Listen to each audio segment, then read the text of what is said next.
అనంతయ్య అనే వ్యక్తికి కృష్ణ, బాలు అనే ఇద్దరు కుమారులు ఉండేవాళ్లు.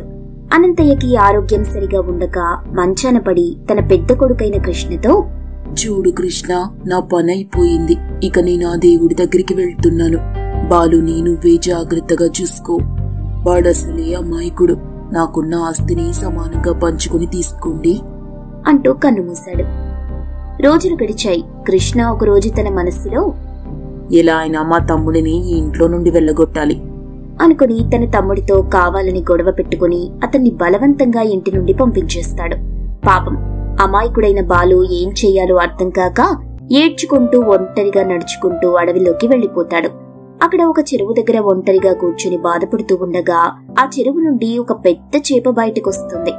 దాన్ని చూసిన అతను చాలా ఆశ్చర్యపోతాడు. ఇంత పెద్ద చేపను నేనెప్పుడూ చూడలేదు. ఎవరు నువ్వు? దయ్యం చేపవా అని అమాయకంగా అడుగుతాడు. ఆ చేప నవ్వుతూ, నేను దయ్యం చేపని కాదు, వరాన్ని పొందిన మాయా చేపని. నువ్వెందుకలా బాధపడుతున్నావు?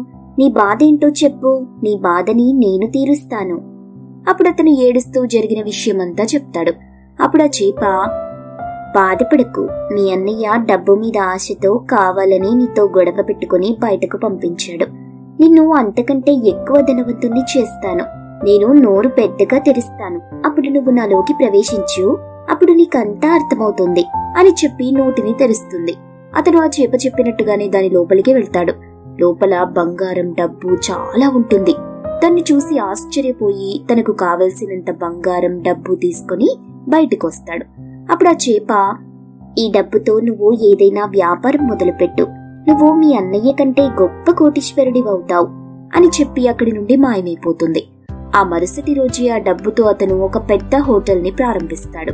దాన్ని తెలుసుకున్న కృష్ణ బాలు దగ్గరికి వచ్చి, రే బాలు, నేను నిన్ను కొట్టి ఇంటి నుండి పంపించేసినందుకు చాలా బాధపడుతున్నాను. తిరిగి మనం ఇంటికి వెళ్లిపోదాం పదా అంటూ మొసలి కన్నీరు కారుస్తూ ఉంటాడు. అయ్యో అన్నయ్య, మీరు బాధపడకండి. అన్నదమ్ములన్న తరువాత ఇలాంటి గొడవలు సహజమే కదా. మీరు బాధపడకండి, నేను మళ్ళీ ఇంటికి తిరిగొస్తాను. అప్పుడు కృష్ణ, ఆ మాట చాలురా, నాకు చాలా సంతోషంగా ఉంది. అవునరా, నాకు చిన్న అనుమానం. ఈ ఒక్క రోజులోనే నువ్వు ఇంత పెద్ద హోటల్ని ఎలా ప్రారంభించావు? అదా అన్నయ్య, అది అంటూ జరిగిన విషయమంతా చెప్తాడు. దాన్ని విన్న కృష్ణ తన మనసులో, ఓహో, అయితే నేను ఈ రోజే ఆ చేప దగ్గరికి వెళ్లి డబ్బు, బంగారం తీసుకొచ్చి కోటీశ్వరుడినైపోతాను అని అనుకుంటాడు. రాత్రి సమయం ఒంటరిగా అడవిలో ఉన్న చెరువు దగ్గరికి వెళ్లి ఏడుస్తూ ఉంటాడు. అప్పుడు చేప అక్కడికొస్తుంది. అతన్ని చూసిన చేప, నువ్వెవరో నాకు అర్థమైంది. నువ్వు చేసిన వక్రబుద్ధి పనికి నీకు తగిన గుణపాఠం చెప్తాను అని మనసులో అనుకుని అతనితో, ఏమైంది, ఎందుకు బాధపడుతున్నావు? అప్పుడతను, నా తమ్ముడు నన్ను మోసం చేసి ఇంట్లో నుండి గెంటేశాడు అని అబద్ధం చెప్తాడు.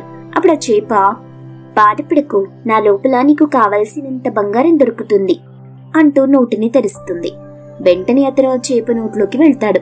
అలా అతను వెళ్లిన వెంటనే ఆ చేప నోటిని మూసేస్తుంది. లోపల ఉన్న అతను, ఇక్కడ బంగారం లేదు, ఏం లేదు, నాకు ఊపిరాడటం లేదు అంటూ విలవిలలాడుతూ అక్కడే చనిపోతాడు. అందుకే చెడపకురా చెడేవు అని పెద్దలు ఊరికే అనలేదు. అమాయకుడైన తన సోదరుణ్ణి మోసం చేసినందుకు చేప అతన్ని శిక్షించింది.